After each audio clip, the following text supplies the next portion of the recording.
Hello, and welcome to my channel. My name is Jonathan Cohn, and today I'll be providing my book review of the book Star Trek Picard, Second Self by Una McCormick.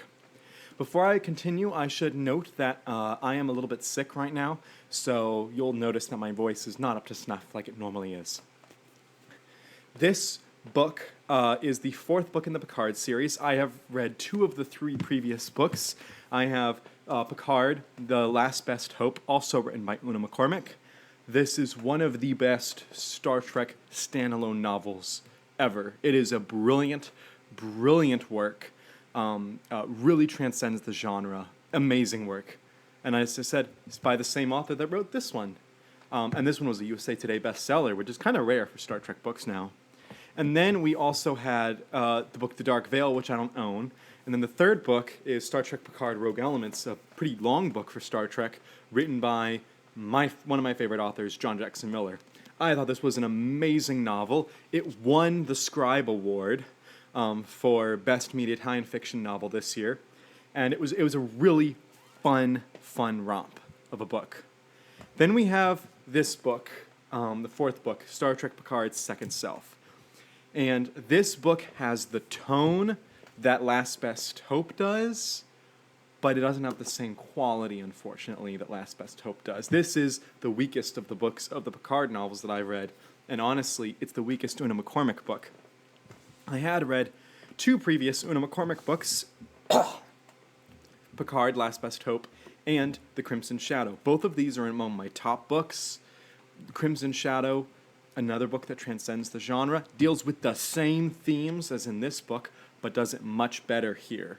It's funny how they really deal with the same themes, but one is in the post-Nemesis continuity, and one is in the kind of newer continuity.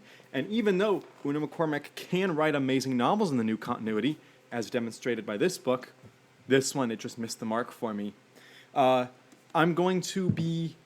will be a spoiler-free video, so it's going to be very hard for me not to spoil something about the book. So just note that if you want full detailed thoughts, we'll have to do a spoiler video another time. But this book, as the cover would make you think, it's a book about Picard, Raffy, and Elmo. Picard is in the beginning and the end of the book, and it's not that big a part. Raffy is the main character of the book, and Elnor has a good supporting role, although I wouldn't say he's a main character in this book. The other main character with Raffy is actually a spoiler character, as revealed partway through, and then this character really is, the book's all about this character. And because of the marketing for this book that they didn't include that, I'm not going to mention it here. But because the book becomes about this other character, it's so hard to review it. So, anyway, if you start reading the book, you'll figure out pretty quick. And if you know anything about Una McCormick, you'll probably know going into the book, right at the beginning, you'll be able to figure out, oh, it's going to be about spoiler. So, anyway, this book deals with Raffy is sent to go and find this war criminal from back during the days of the occupation and the Dominion War, and to bring this war criminal back in for extradition to the Federation and the Bajorans. And so she brings along Elnor, and she has a team working with her, including some other characters, and it's about her going to this planet that she has a history with, and then it's also about looking back at that history. So the book, despite being really short, it's only about 300 pages. Una McCormick likes to write short books. All of her books are in that about 300 pages realm, about 80,000 words. It's really short, but it has 5 parts. The first and fifth parts, the bookends, are the main plot line in the main time frame of 2399. Then you look at parts 2 and 4 have to do with Raffy's history on this planet with this individual. And that part is during the right after the Dominion War, about 2376-ish. Then you have part 3, which is one chapter, but it's a long chapter, which is right in the middle, and that is the part that has to deal with this other character during the occupation. And so it's really interesting how the book It keeps going back in flashbacks, and then it keeps going forward, and you get back to the normal time. It's a really interesting layout. I think that hurts the book, because I think that Una McCormick has great themes and great stories, but this book was pitched as a Picard-era novel, and instead it becomes a DS9-era book. And as such, you feel kind of jerked around, and you feel like you're not getting what you were promised. And even though Una McCormick has a good track record of Star Trek novels, I feel like this was just a misstep on their part. I feel like if they had marketed this as a Picard and a DS9 novel, maybe it would have been handled better. But instead, it's just a Picard novel, and so I feel like I felt a little disappointed in that sense. There's not that much happening in the Picard timeline. That part's only half the book. Half the book is flashbacks. Half. That's a bit too much for Picard or for a Star Trek novel. For comparison's sake, my favorite Star Trek trilogy, the Prey Trilogy by John Jackson Miller, each book has flashbacks in it, but they're less than a third of each book. And so as a result, the flashbacks really don't take up that much time, but they're enough that you can get all the material needed, but not so much that you feel overburdened by them. And this book, it felt overburdened by the flashback, especially since the whole book itself is so short. If you have a 300-page book, only 150 pages are in the present timeline. It just doesn't work for me. Also, this book deals with some heavy themes about post-war criminals.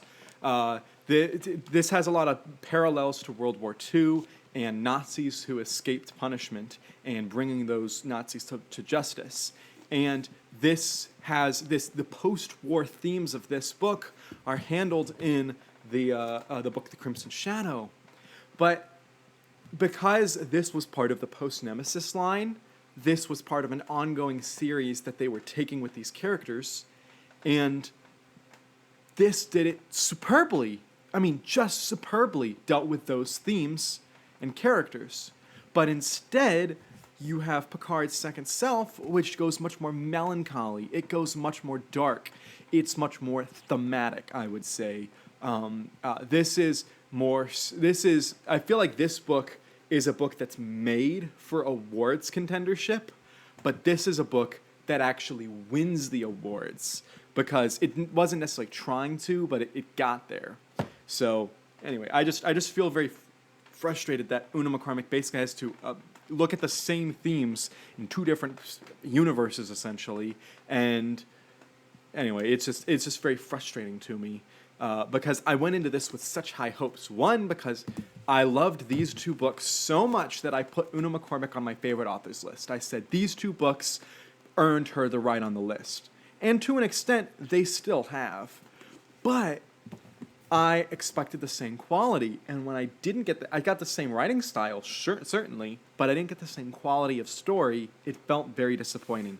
This is also a little bit coupled with the idea that this is the first Star Trek story that is a first Star Trek novel published since Deep Space Nine's Revenant, which came out in December of last year.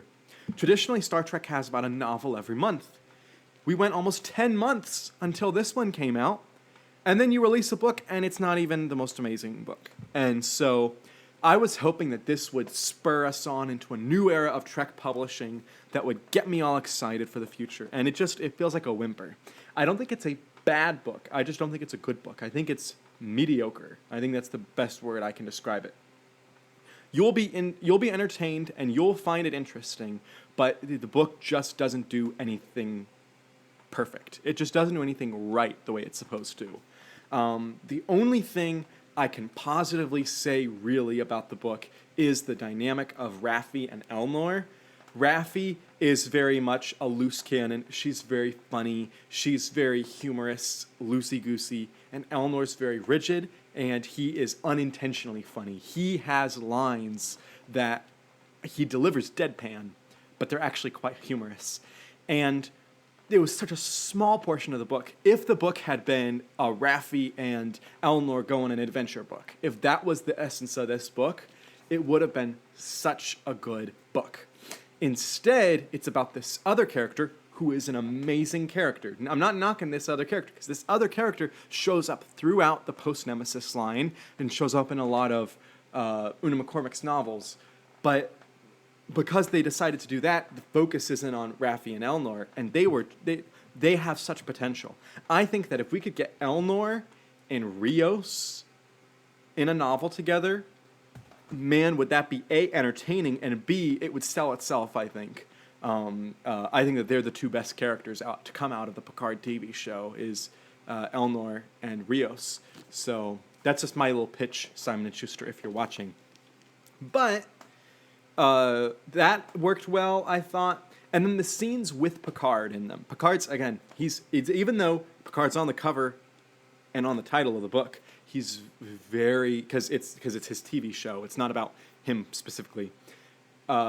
When he's in the book, he's really good, and he's funny, and he's charming, and he has a good dynamic with Laris in the book. She shows up a little bit, but he's not in the book that much, so it doesn't work. He's really just in the beginning and the end. He bookends the book. Aha. So overall, I'm very conflicted about the book. It's so hard not to get into specifics, because I have a lot of my points would be much better articulated if I could tell you explicitly what I thought with the book. And I considered doing a spoiler section to this book, but because the Star Trek videos already get such a small viewership, I didn't think it would be worthy of it. So I might revisit this idea in the future. But for now, I'm very disappointed. And I give this book a 6 out of 10. Very meh. But we won't get another Star Trek book until December, unless they change something, which they're not. The next Star Trek book we get is the new David Mack book, Harm's Way. And so I'm very excited to read that. But until next time, I'm Jonathan, and thank you for watching.